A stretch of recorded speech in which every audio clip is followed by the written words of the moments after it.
Without a shadow of a doubt, it's the Cronkite Show in social media history. I want to welcome you to another episode of Dirty POLITRICKZ. I got my man in the building, Chuck Mahler.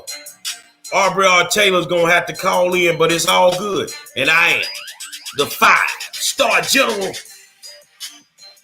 I know I'm sick of these lies from these Democrats about where they get their money from. Tonight we're going to shock you. I got a strange feeling they getting money from the Republicans. Y'all might want to share this video, man. Let's get to it. Say, man, I want to welcome you to another episode of Dirty POLITRICKZ. I got my man Chuck Mahler in the building. And Chuck, what's going on with you, my friend? Hey, man, I'm excited that they passed that legislation yesterday. That's definitely what we needed, because now a lot of the stuff that these criminals have been doing is now felonies. And these people are getting $15 an hour to run around and do these crimes. Well, now they're felonies. So you better think twice about taking $15 an hour to go out and break the law for these people that won't get their hands dirty. I totally agree. What's going on, Aubrey? You on the phone? You got connection issues, but we got Aubrey on the phone. What's happening, dude? Hey, man, it is what it is at this point, man. Things are ready to get heated up in Harris County. Well, I tell you what, man, I'm glad they passed the bill. I spoke for the bill, and I had to make some people understand why I did it. And it is what it is. But I just like the fact that somebody's going to be stupid. Somebody's going to try the system. And they're going to get out there and they're going to do what they need to do. And also, Chuck, there was another bill that Benton Court worked on. Tell the people about that one. So today they passed out of committee SB 97, which Betancourt authored, and it's to do an audit on the last election in certain areas. And Betancourt's from here, so that ought to tell you something. The one thing about him, Paul Betancourt does not play the game. Paul Betancourt is from Harris County, so he clearly knows what's been going on in Harris County for a long time. And I think that an audit needs to be done because we'll be shocked at some of the things that they might find in that audit. And as long as it ain't got nothing to do with dealing with the county doing it, I think we'll find what we actually are looking for. And I need you guys to share this video, but we're going to crank this conversation up. You know, I'm running for a nonpartisan position. And if y'all don't know what nonpartisan means, that means no affiliate, no political affiliation from either side, not picking a party, Democrat or Republican. You're just running because you got to represent a lot of different people from both sides of the ball. Some people are like, well, the Republicans have given you money and blah, blah, blah, blah. Hold on a second. You don't know nothing about my finances. But since you want to dig off into folks' finances, I think tonight is a good night to show the people, these prominent African-American politicians and these prominent Democrats. I've always wondered, where did they get their money from? Was it grassroots money? Like Obama did, you give me $5 here, $2 there. But then when you start looking at their reports, you start seeing, well, hold on. I know the money green, but they Democrat, but the money look a little Republican to me. So you have a lot of prominent Democratic officials who are actually getting Republican money. Chuck, you want to speak on that? Yeah. So like, say, Turner was one of the people that was making a big deal out of this voter integrity stuff. But let me look here. He takes money from some big companies, and I can tell you right now, they're not Democratic companies, not run by Democrats, basically. And I'll pull one of them up here in just a second. Let's see.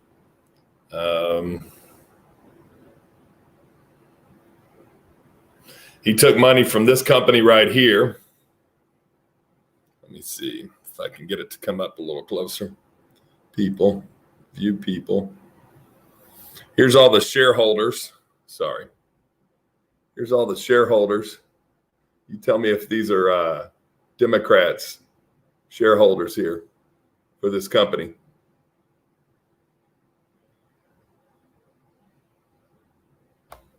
What's the name of the company? So it is a engineering company that oddly does business with the city, IDS Engineering Group. So IDS Engineering Group is owned by a Republican. Well, I couldn't tell you exactly what they are, but I can look at their company and tell you it's not a Democratic company. I mean, it's not run by, defund the police or getting rid of the voter integrity. Well, I give you one. I said it last night. Now I'll go back over this for y'all that wasn't here last night. That they had a big old function for the Democratic Party, Harris County Democratic Party, if I'm correct, Aubrey. And one of the biggest donors was Tony Busby, who ran against Turner. And remember, they kept saying Turner, was the Democrat and Busby was a baby Trump. But I could have swore that the Democratic Party took $250,000 from Tony Busby in regards to that event. Aubrey, you want to speak on that? I think that was.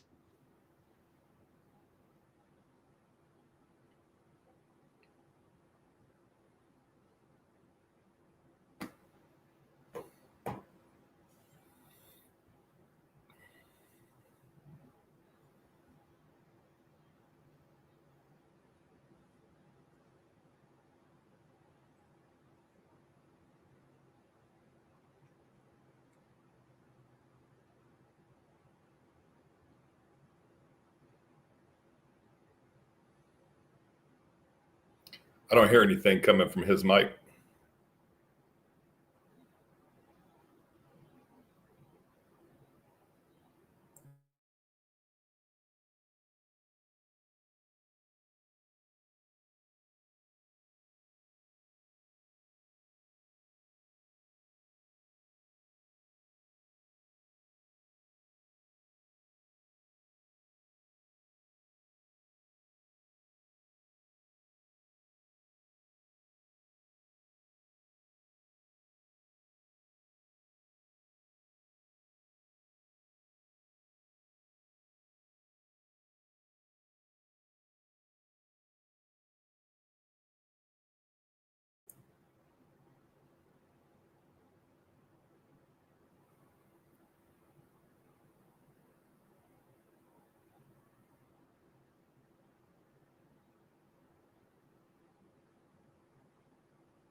So, which I don't really care what they say, because I've not gotten.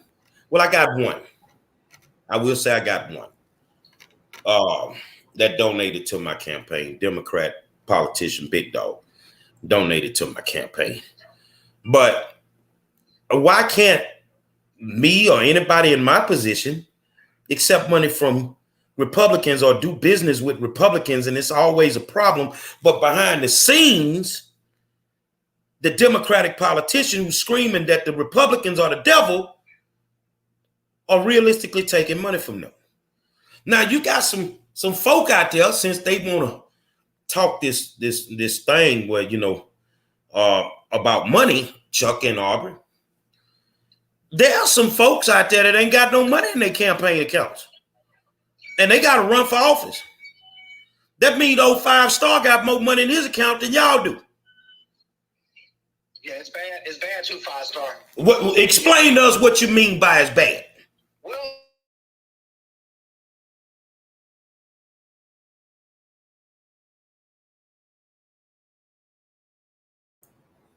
Gary, I don't think he's coming through audio-wise.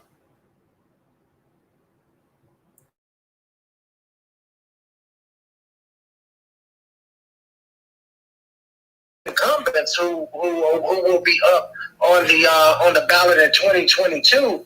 I mean, nobody mean, nobody will deny that African American women had a significant impact on that particular election and undergirds the Democratic Party. But when you look down at who's actually getting the money and which incumbents are being supported, I've never seen and I've been looking at campaign finance reports for over 30 years, dude. And I've never seen anywhere candidates had $0 in the bank, where candidates have $190 in the bank. I'm talking about incumbent judges, dude. You talking about judges with $190 in their campaign accounts? If you want me to kind of go down the list, I can do it relatively quickly. Yeah, go down the list. Show the people who ain't got it. And I'm gonna be honest with y'all. A whole bunch of y'all out there ain't got as much money in your account as I got. So don't be mad at me, but just understand when you work both sides of the aisle and you got good people on both sides, they tend to donate you money. Yeah. Well, but and the issue here is that I'm not trying to out anybody. What I'm looking at here is that it's actually a shame that this is happening at this particular time, and it's basically happening to our people. And again, I mean, some of these folks that I'm going to mention here are actually clients and have done business with me. But man, there's no way that a sitting incumbent that's a few months away from having to perhaps face an opponent in a Dem primary should have no money in the bank. So I'm going to stop at the top and go down. Who got? Hold on. Who got the most money in the bank? That's going to be Rodney Ellis. How much he got? How much he's sitting on? Rodney is sitting at over $4 million. He has $4,075,723 as of his last campaign filing, which would have been the same one that you filed on, which was July 15th. So how much? I don't know, but maybe you or Chuck can tell the people. How much is the salary for a county commissioner? I'm a little bit off on that. Yeah, I hadn't looked at that lately. It's in the $200,000 range. So $200,000 a year, but my man got $4 million in the bank. Well, the sad part is he's got all that money in the bank. Is he going to use it to help Democratic candidates down the line? Yeah, the ones he can put a key in their back on. Well, no, I'm telling you right now, he ain't going to spend $1 million on down ballots. That's his money. Yeah, but most of this, you got to remember now, all of this, a lot of this is donations, but you got to remember, Ellis Play is one of those candidates. There's been reports on him before. He plays the stock market. So on a daily basis, I mean, he's, taking, in some cases, hundreds of thousands of dollars and putting it into the stock market. And they're, putting it in and taking it out. I mean, I don't know if it's day trading or what it is, but he invests his campaign funds, which is legal. One of the unique things, though, if I get into this before I move further, many years ago, back when he was in the legislature, there was a situation where he actually, if my memory serves me right, lost about $500,000 doing that.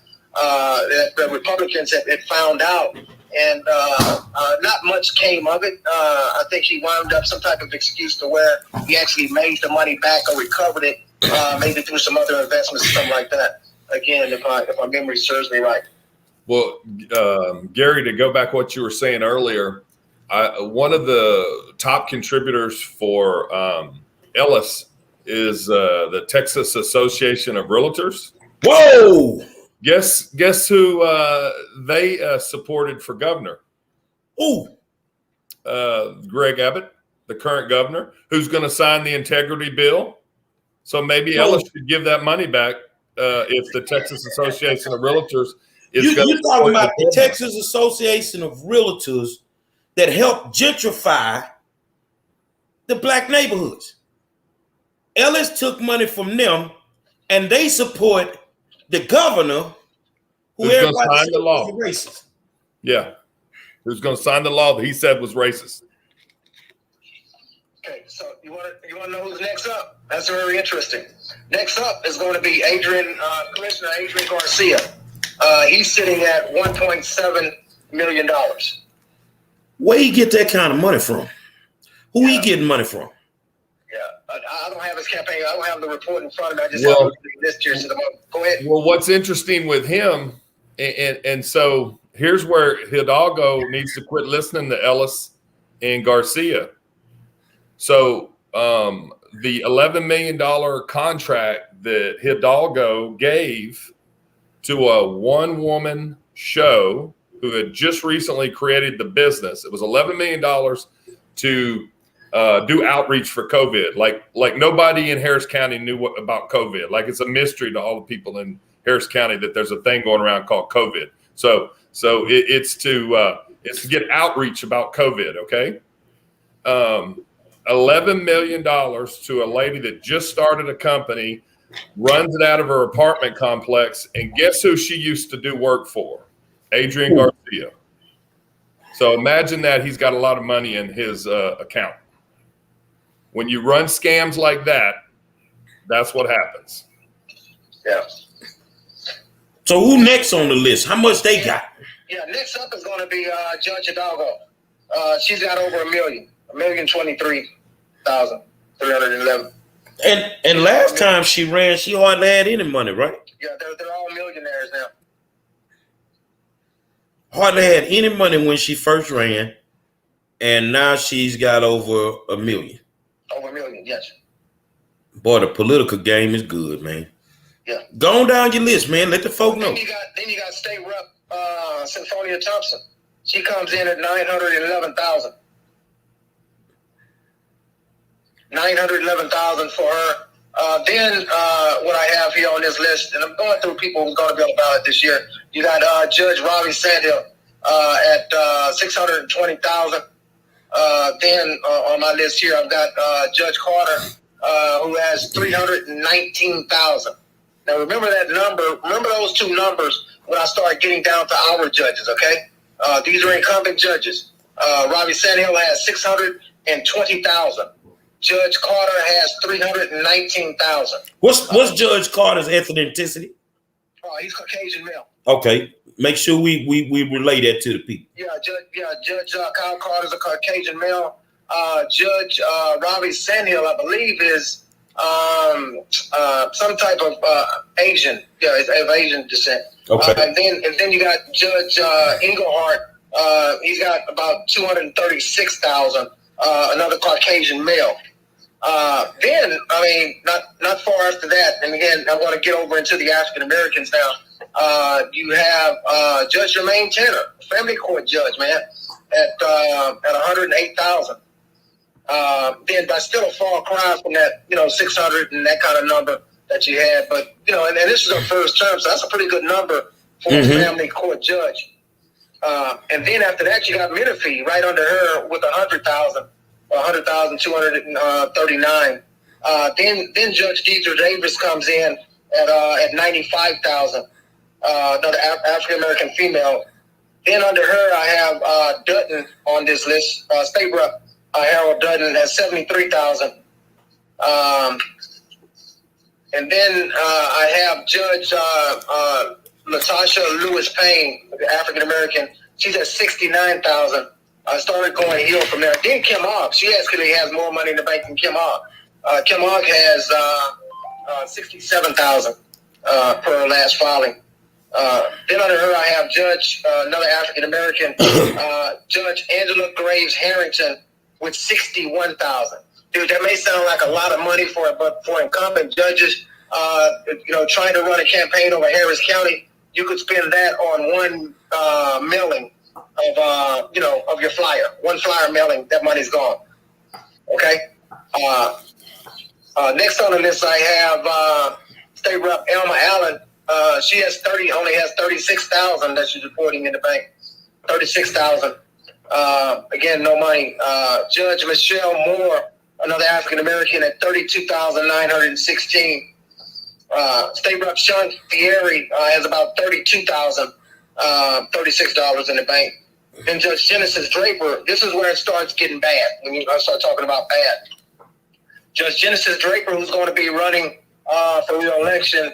That was an Ellis appointee. She only has $17,000 in the bank, man. $17,998. Then after that, you got Judge Deshaun Jones, African American male. He only an incumbent male who's getting ready to run for re-election. He only has $13,000 in the bank, $13,931. We're going to get something on track, man. Dems need to start giving to these judges and helping them in their re-election bid. Now, this was a strange one that was really, really strange to me. I had Senator Miles. I know you guys are wondering why I don't mention him, but he's way down his list. He's only reporting that he has $11,000 in the bank, over 600 and something thousand in loans and that kind of business. I haven't looked real closely at that one.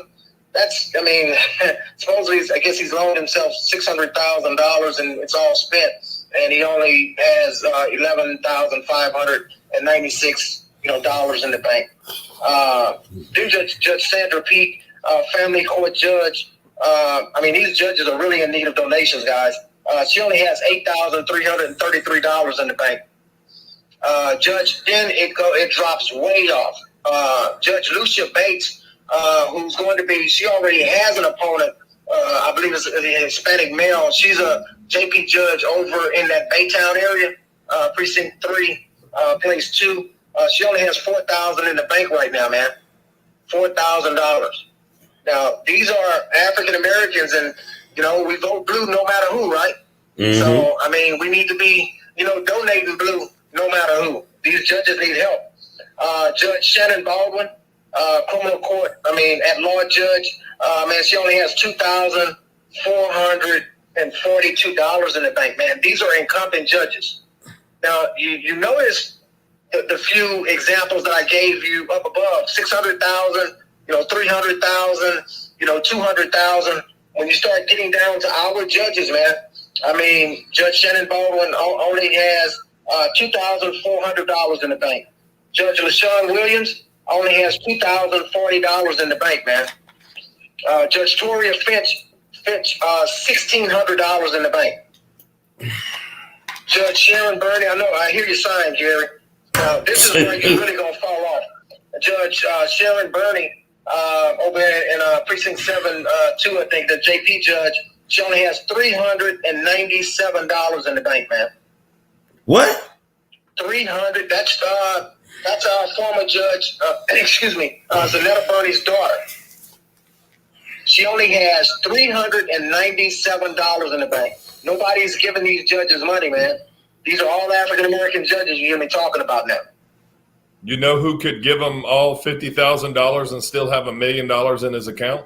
Well, guess what? Yep. You guessed it, dude.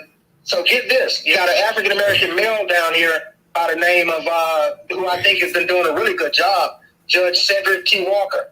Man, that dude this judge only has, African-American male judge, $190 in the bank, man. He ain't gonna have too many poll workers. Well, guess what, man? And guess what? And here's the one that's the most troubling to me. I don't know. I've never ever in my 30 years of looking at this stuff, I've never seen an incumbent judge with $0 showing in the bank, no donations at all, nobody helping her, and that's Judge Renisha Bowman, man. African American judge, $0 showing in the bank. So let me just kind of absorb this. What it looks like to me is the ones that's sitting on the top, they taking money from everybody. The ones that sit on the bottom, they not getting no donations. They definitely ain't taking Republican money because they ain't got no money in the bank. So folks like Ellis, I think Ellis will get behind who he wants to get behind and pump a little money into they campaigns, but it ain't going to be much. It ain't going to be much. So the question now becomes, why do these people who are running for office in November, am I correct? Yeah, they're going to, well, these people, they're actually going to, they're on that December 13th filing date. So they don't know right now whether or not they even have an opponent. But this is a weak stance that we're in and that our judges are in. And that's the only reason why I'm talking about this right now, because they're going to find out on December 13th whether or not they have an opponent. Some of these judges are going to perhaps draw challengers, man. How are they going to defend themselves? Without no money, they can't. They can't, man. They're sitting, but right now, these African American judges are sitting ducks, and I think that's by design. If you ask me, I mean, I don't want to get in that too much tonight, but I think it's by design, man. There's no way that this is happening right now. And remember now, some of these other judges, the ones at the top, they're already being supported by the folks we've been talking about. You know, Texas Coalition Black Democrats, Antron and those guys, they're already taking pictures. They're already snagging endorsements. But a group like the Texas Coalition of Black Democrats, shouldn't they be able to donate to these people's campaign? Well, that's the way the process is supposed to work. Yeah. But rather than that, they're asking them for memberships, to buy memberships and that kind of crap. I would think that all of these political action committees, once they see this report that I'm going to put out tomorrow, or listening to this particular show, what they're supposed to do is step in this gap.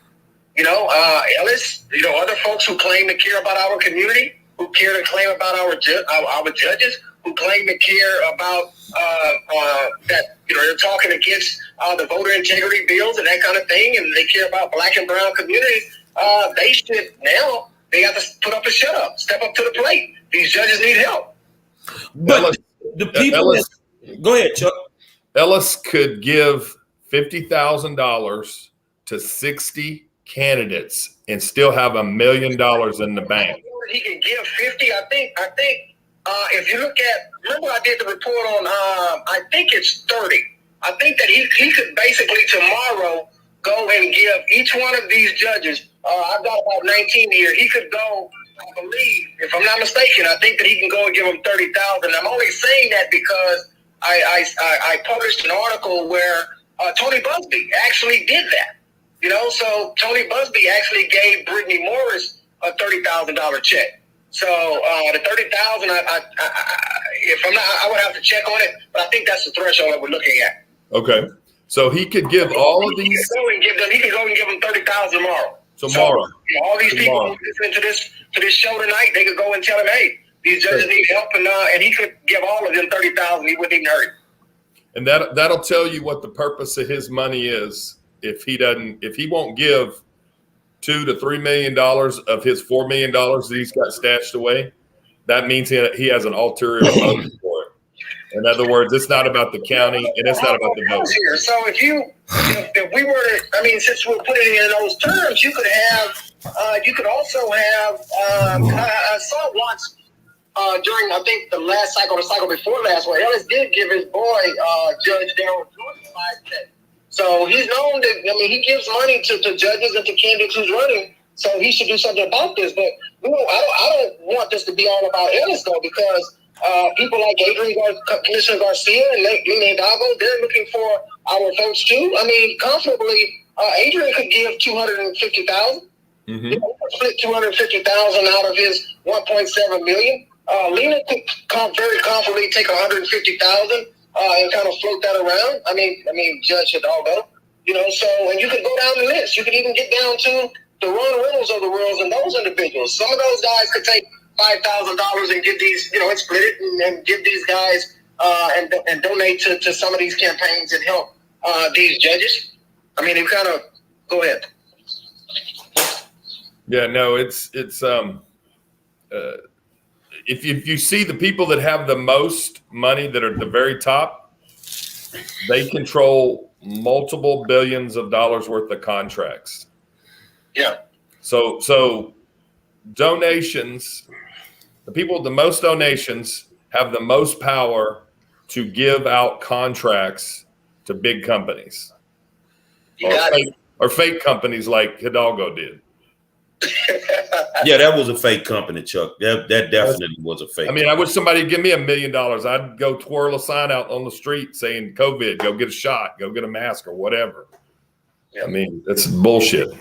But yeah, Gary, but you're exactly right. What should begin happening now, and I'm going to publish a report, and hopefully, you know, people will go out and call all these people to task, but all of these political action committees that we have out here, all of them, that's the purpose behind these political action committees. If you look at Judge Hidalgo's report, there's maybe 15 or 20 general purpose committee or specific purpose committees that are giving money to her. When we set these things up, I mean, we're doing it backwards, man, ass backwards. I mean, our people are setting up political action committees to go to the judges and the candidates to get money for them, where their mission is supposed to be to support candidates that identify with their views and their mission.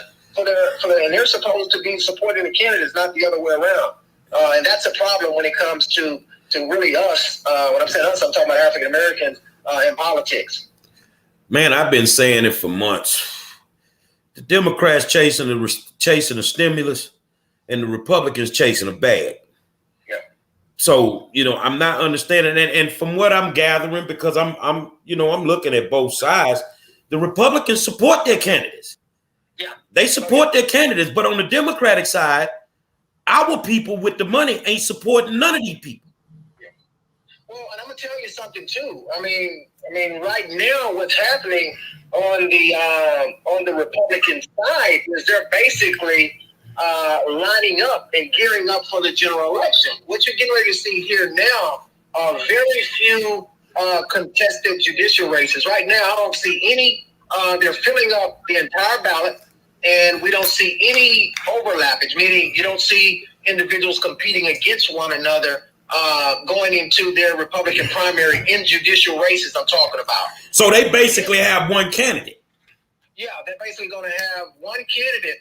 Again, I don't have the list in front of me, but the last time I looked, what they're doing is spreading out their candidates up and down the ballot to fill every race and to give their candidates more time to get their money together. And you can rest assured their candidates are probably at the end of the day when they have to face off against these Democrat candidates, many of their candidates are going to probably they're going to range between $250 perhaps to $350,000 or so. They're going to be well funded. So that's the reason why. I mean, so basically, situation here, if something doesn't happen, if people don't take this report that we're doing tonight seriously, to where there's going to be a major problem in 2022 in Harris County. So basically, in the primary, what you're telling the people is on the Democratic side, they're going to load the ballots with a bunch of candidates, but on the Republican side, they're going to run one. They're going to run them unopposed, so that way they make it all the way to the general. They ain't got to spend a lot of money. Yeah. You see what I'm saying?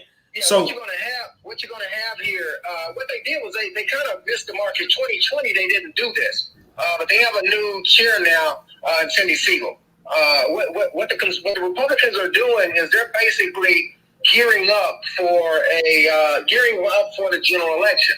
So their candidates, their judicial candidates, are being spread out amongst all of the races, and they're getting better matchups than they had in the past. So they're matching women up against women. They've got a strong field of candidates. Many are former judges. But what's happening on the Dem side now is you're seeing this dog-eat-dog world. You're already seeing several contested races where Dems are coming up and challenging the incumbents. You got to remember, Dems hold all judicial races. So if you want to be a judge and you're a Democrat, then you've got to come and take out another Democrat. And that's what's getting ready to weaken the Democrat Party. So right now, there's probably, maybe 13 contested races on the Dem side that I already see. So it's a money game. So whatever race you're in and you got the money, you looking pretty decent. Because if they ain't got the money, they can't buy the push cards. They can't buy the signs. They can't buy the radio ads. You see what I'm saying? And I'm gonna be honest with y'all. I'm like Demetrius Smith. I don't feel sorry for the Democrats. I don't feel sorry. You done played the game the way you wanted to play it. Your political action committees are just making money, sticking it in their pockets. And now the Republicans are gearing up to I think this is going to be worse than the St. Valentine's Day massacre in the general, Chuck. That's what I think. I think the Republicans are going to take this county back over because the Democrats, they just trying to just get money. They not really putting no good candidates out there in some of these races. Now, some of these judges, I don't have a problem with, but some of these judges need to go. But some of them are going to go just because they don't have money. Well, and then you got the tsunami of that I see on the Dem side. The problem that we have is over the last couple cycles, you've had candidates get knocked off who were very big, who were part of the Dem coordinated campaigns, who participated, who were sustaining members, who gave a lot of money to the party. So some of this stuff is not about race. It's going to come down to simple economics. Who would you rather have if you're a party? You've got to have candidates who have money, right? Because the candidates donate money to the party. They pay into the coordinated campaigns, which enables your political party to be vibrant, right, and full of life, and to pay for the things it needs, the phone banking, the mail outs that they do from according to if they do a flyer with all the candidates on it, they have to have money to do that. The problem that you have now is that, again, we have a bunch of incumbents who's sitting there who really can't afford to pay into it. Because if they're going to spend, 18, I don't know what the figure is now, but if they're going to spend, say, $20,000 for a coordinated campaign, they would basically have to take that money out of I just ran off the list, man. They don't have it in the bank. So they would basically have to take that money out of their salary to pay the party. They need a payday loan. Go ahead. They need a payday loan. Well, man, it's a major problem. So, and the time to talk about this is right now, because a lot of people don't know this. This is very important, specifically for the African American community, because again, African Americans are the backbone of the Democratic Party, especially here in Harris County. The Democratic voters, especially voters of color, since we're talking about voters of color, but I'm talking about black folks here, need to understand that the candidates who went out to those churches and basically told those mega church congregations like Brentwood and Windsor Village and Wheeler to go down and vote for all of these candidates, they're not getting the reciprocation. The love is not being reciprocated to these candidates by way of the donors, which is a shame. Well, like Big Mello used to say, love don't love nobody. Man, you cracking jokes, man. This is serious. No, I'm. You know why I'm cracking. Situation. Hold on, Arbor. You know why I'm cracking jokes, and then I want Chuck to come in. I know why you do it. I'm cracking jokes because when I started in January doing just virtual fundraisers, people like, man, why you starting so early? Because you need to start early. You need to start early to be able to try to raise you some money, and we've raised some decent money in doing those, those little amounts that we were raising started to add up. And that's why we were able to do some of the things that we were doing. That's why I'm sitting around here with 15,000 push cards. They can run their mouth all they want. I'm sitting around here with 15,000 and ready to go get another 10 if I need them. You see what I'm saying? That the reason that I understand my position and where I would be is it's a nonpartisan position. So I get to play both sides of the aisles. I get to play both sides of the aisle. I'm not playing nobody to get no money. Because I had this conversation today with somebody. I don't go to the black side of town and have a black conversation. And then I go to the white side of town and I have a white conversation. No, I have a conversation. Yeah. And my conversation never changes. And it resonates to these people who say, at the end of me speaking, what is it that you need, Mr. Monroe? This is what I need. This is where I need the most help at. Okay, well, we're going to do everything we can to help you. Some of y'all out there, and I don't feel sorry for you, because you bought into them people foolishness with the way that they were going to do things.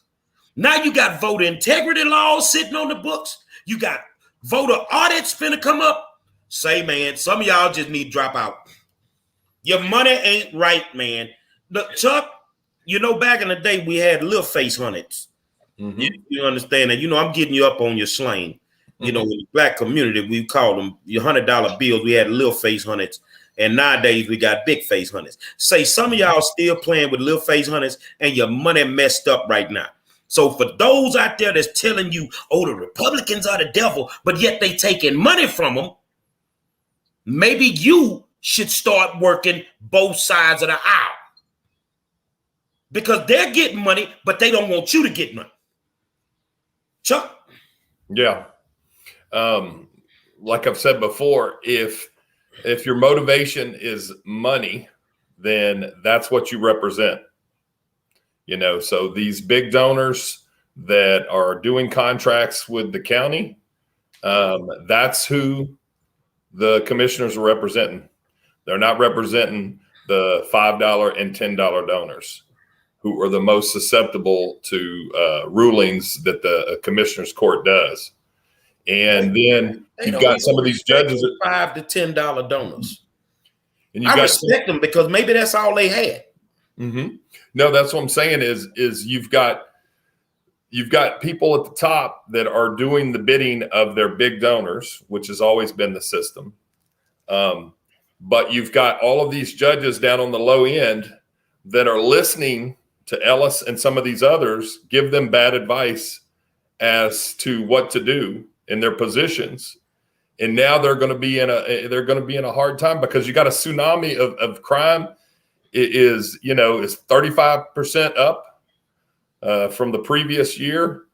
And you've got judges that listen to Ellis's plan on how to deal with people that couldn't get bonds. So you've got somebody that comes up with a bad plan for a legitimate issue, and then you see that it's falling apart, and you continue to do his bidding instead of, hey, worrying about let's worry about the community, and then we're also worry about getting reelected and not doing goofy stuff. From an economic standpoint, Aubrey, is it wrong for a staunch Democrat to take money from Republican donors? No, it happens all the time. No. Once the judges take that bench, man, it should not matter. It doesn't matter, who it is that comes before those judges, man.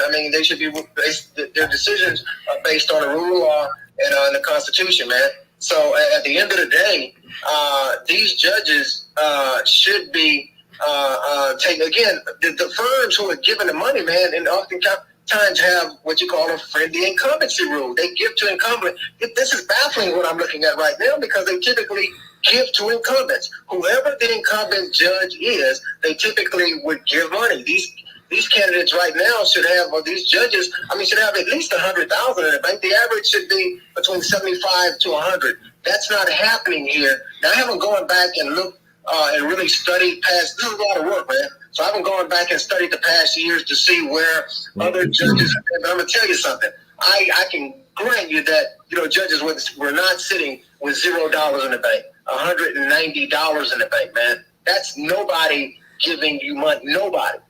Now, some of that, like you say, Gary, may come down to the fund, but it's not about fundraising. Firms have a friendly incumbency rule. It's a part of their business strategy. These guys go down that list, man, the big firms, and they get $5,000 to 30 judges. In some cases, 40 judges. So there's something going on here that definitely needs to be looked into. But even that, barring the attorneys, all of these new political action committees and all this business, they need to, if they're true to what they're claiming to be true to, they should not let this go down like this. They should be, the money that they're taking in, they should be donating it to judicial campaigns and to other state rep campaigns and their elected officials, not taking the money and putting it in their pocket or sending it off to bogus companies. Well, is there a possibility that they're taking money and not reporting it? I don't think so in this case, man. Yeah, many of these judges, I basically know. I really don't think so. I just think that, man, no, I don't think that's the case, man. Well, I'll tell you one. I put a big wager on that. It's not the case here. Not these judges. I'll tell you one issue that may be feeding it is so like in family court,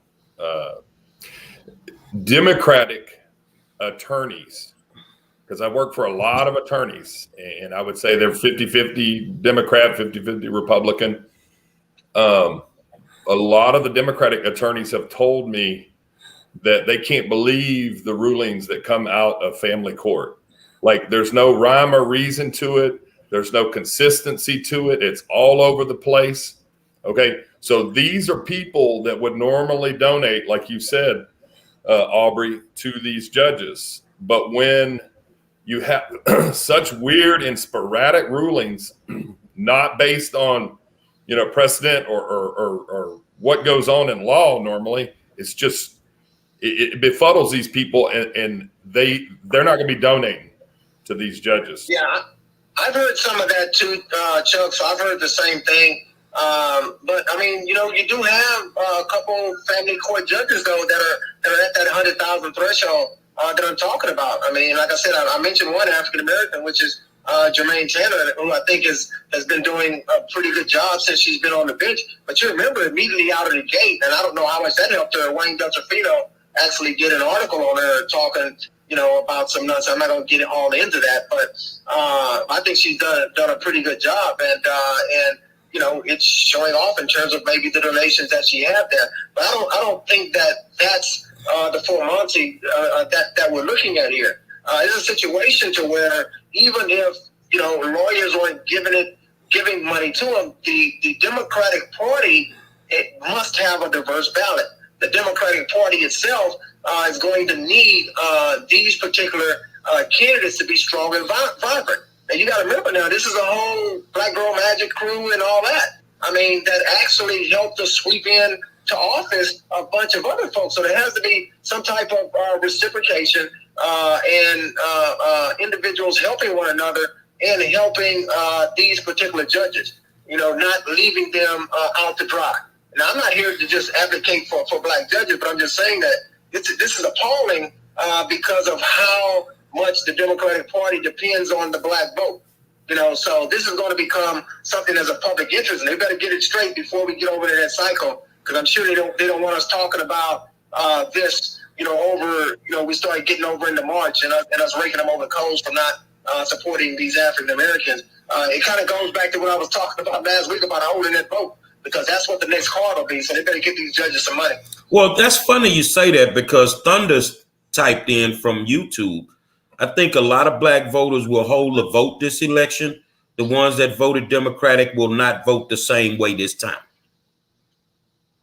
Yeah, and that's going to be a major problem, Gary, because the issue that you don't hear anybody talking about is that even though the Dems swept the last midterm cycle, which was 2018, there was still over 1 million people who did not vote, man. I think it's going to be more than that this time. That's enough for an entire another party. You could have put another party and have all of the people who didn't vote for the Republican or Democrat win, and guess what? They would have won. So call it a gray party. But no one can get mad from an African American standpoint if they hold the vote, because honestly, if we look at it from an African American view, they've done nothing for African Americans. Bingo.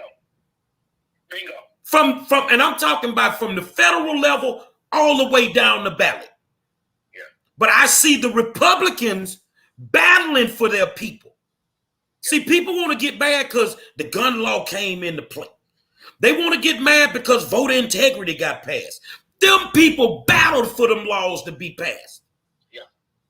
You see what I'm saying? And no matter if it's going their way or not, they don't jump on a plane and fly out of the state and hide out in D.C. They put their big boy drawers on, they go into the state house, and they battle. And on the Democratic side, that is not what they're doing. So if they lose their votes, they don't deserve them in the first place. Wow. Deep, my brother. Chuck? Yeah, I think what you see a lot of times in the Republican Party is you have a bunch of individuals coming together to vote and push legislation. Whereas what I see like in the Texas legislature with the Democrats, it's what does the top boss say? What do we need to do? And instead of it's a top down movement instead of a big grass movement of, hey, all of my supporters are mad at me, so all my voters are mad at me, so I'm going in there and I'm pushing my party to do this or that.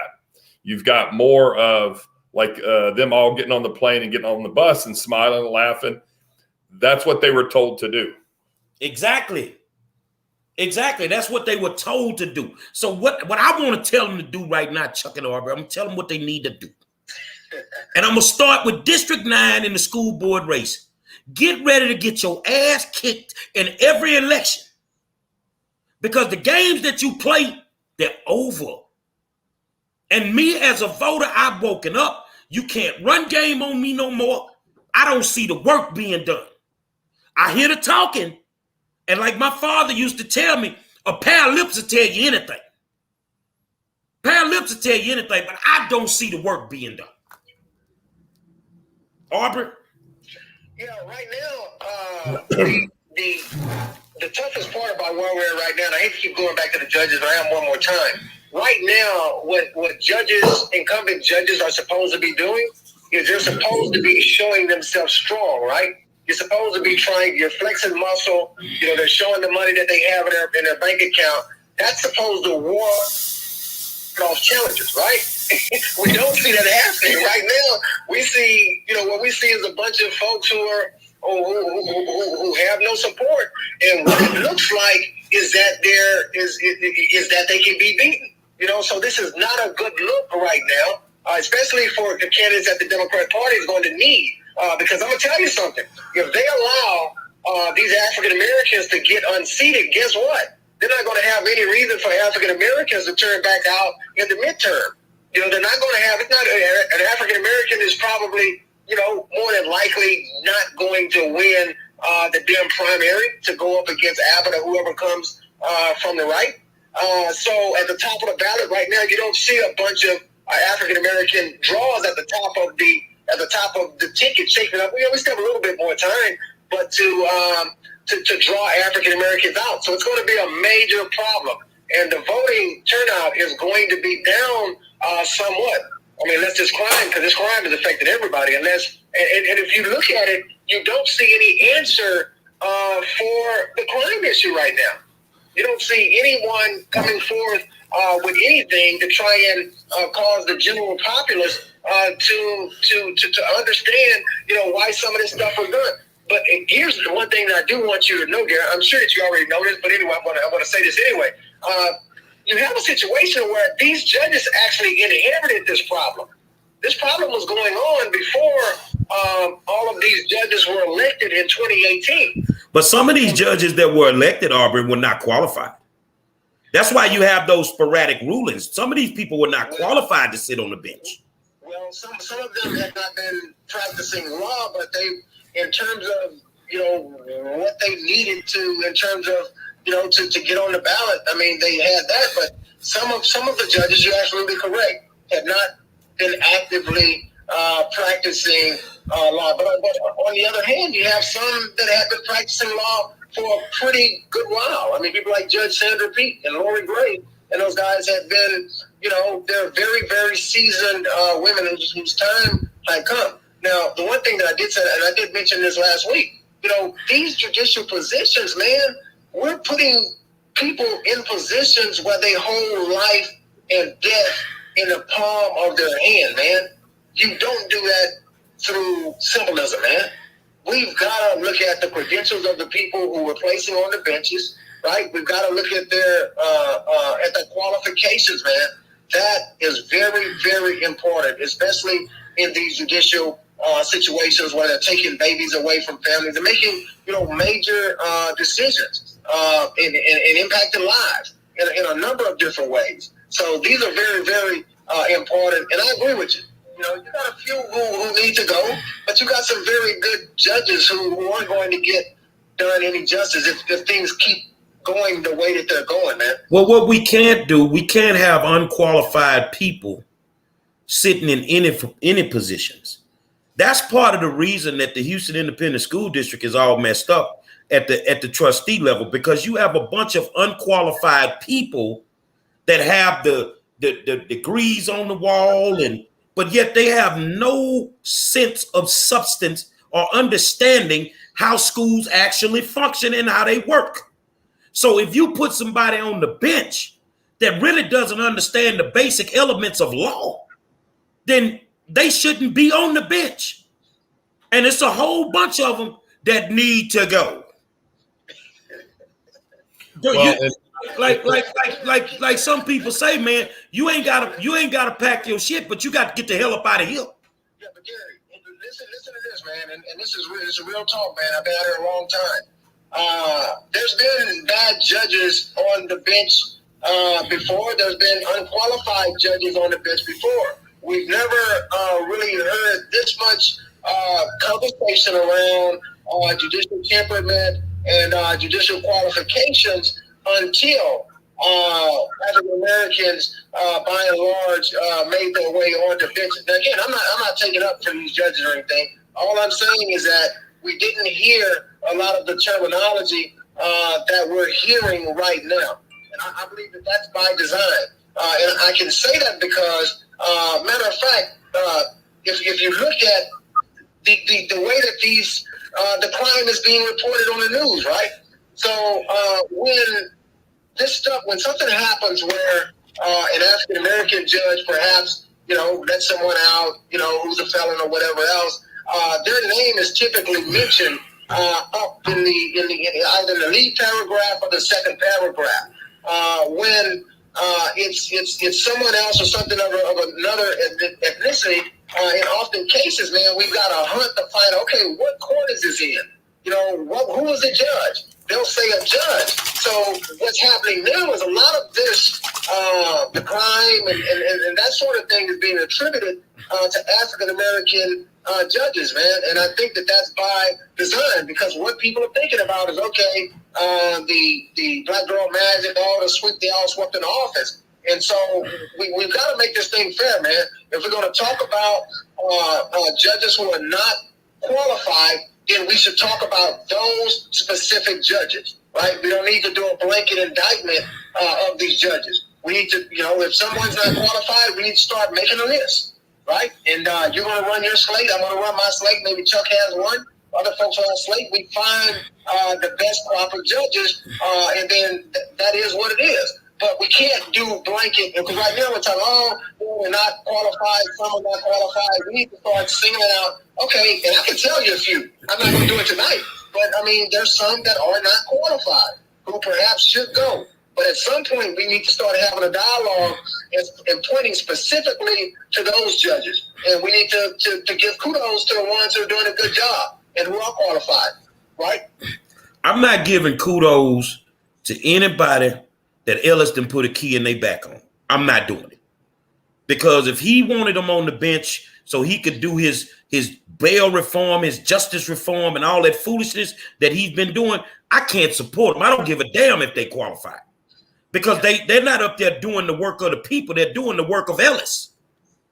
Yeah, but what's happening here, a lot of folks don't understand this. So what you're talking about here is Ellis perhaps maybe if he has control over judges, it would be the county court at law judges. The district courts, Ellis does not have as much of a reign over as he would the county court at law judges, man. Because those are the judges who, if you notice now, when they're talking about felony bail reform, you hear that terminology getting read. Well, those are the district court judges. They're trying to get some type of consistency there, like they've done. I think that's gone very bad and bad policy on the criminal court at law side. So Ellis does not have reign over all these judges, man. Man, let me tell you something. Power. The fear is nobody wants to they don't want to get primary. You notice, remember in the last election, because we talked about that a lot, where Judge Powell got thrown off the bench, right, by the Hispanic female. So that's what judges don't want to have happen.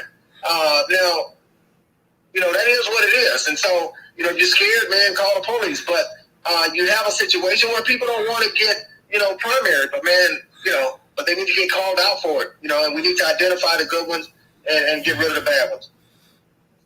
Chuck? Yeah. Just need to get ready because, things aren't going good. The population's not happy, both Democrat and Republican. So that doesn't bode well for incumbents. Well, I think that we need judges on the bench that's going to bring the Titan up to the game. That's what I believe. I believe we need judges on the bench that have courage, that don't have a problem. You know, according to the Constitution, you're entitled to a bail. You feel what I'm saying? But at the same time, depending on what that crime may be, you may not be entitled to a bail. So if they're not entitled to a bail, don't give them one.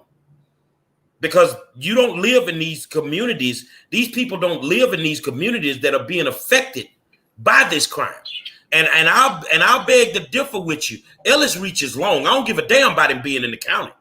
His reach is long, bro. Well, they did pass a law in this session, and it's one of the provisions in it is that judges have to look back at the criminal history of the person they're giving the bail to. In other words, they can't just give a bail, you know, based on the case that's in front of them. They've got to look at their past history when they make their decision. Now, whether or not they make the right decision, that's another thing. But, you know, I can understand giving somebody one chance, but when you're out on 3 bonds and you keep committing crimes, I mean, it's pretty obvious that. Well, you know, Chuck, they're going to be mad at you for saying that. The establishment going to be mad at you. And well, you just want to lock black people. I want to lock criminals up. I think criminals should be locked up. Mm-hmm. You see what I'm saying? I mean, at the end of the day, we need qualified people in every single position. I don't give a damn if they black, white, Latino, LGBTQ. I don't care. I don't care. Every single position deserves to have a qualified person sitting in that position. Aubrey? I agree with you, man. And hopefully with the changes in the voter laws, that we'll be able to do that. I mean, hopefully, you know, qualified individuals who want to run for office and not be a part of the establishment, but want to run on their own merit and their qualifications, should have a fair chance to win. Okay. I tell you what, man. Final thoughts, Chuck. I'm happy that we've passed the voter integrity laws, and I'm happy the effort that we put forth to get it done. And I'm excited about the chance to audit Harris County for the last election, because we know there was cheating going on, and the little task force that they put forward to it just covered it up. So these people that are doing this stuff, get ready. And these people that are working for the county who think they're going to change, you know, the election system so they can hide more fraud in this next election, it's not going to get hidden. It's going to get proven. So you get ready. Final thoughts, Aubrey. I thought that was my thoughts. Hey, man, we need to get ready, man. We need to have a clean election, and we need to put people over politics, man.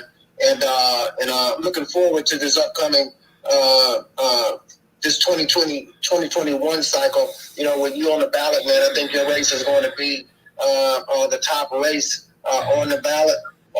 And so we just need to get busy, man. Well, I ended with this here, man, that get out, do the best that you can. If you ain't got no money, go find you some. Get you a payday loan or go pick you some cans or whatever. But, you know, you kicking it with them people. Man, them people need to put some money in your account. If they don't put no money in your account, that's your business. As far as me, I'm ready. I'm ready. I am ready. And I'm like thunder. If they're not doing nothing for your white community, hold your vote. If they're not doing nothing for the Latino community, hold your vote. If they ain't doing nothing for the African-American community, hold your vote. And that's what I feel in my heart should be done. And those that don't like it, I really don't care. I think that our vote is our power, and we need to hold our vote if these people are not working for us. It's a reason we the best in the business. Every Wednesday, Dirty POLITRICKZ, YouTube and Facebook, 7 p.m. I want to thank my good friend Chuck Mauldin. I want to thank my other friend Aubrey R. Taylor.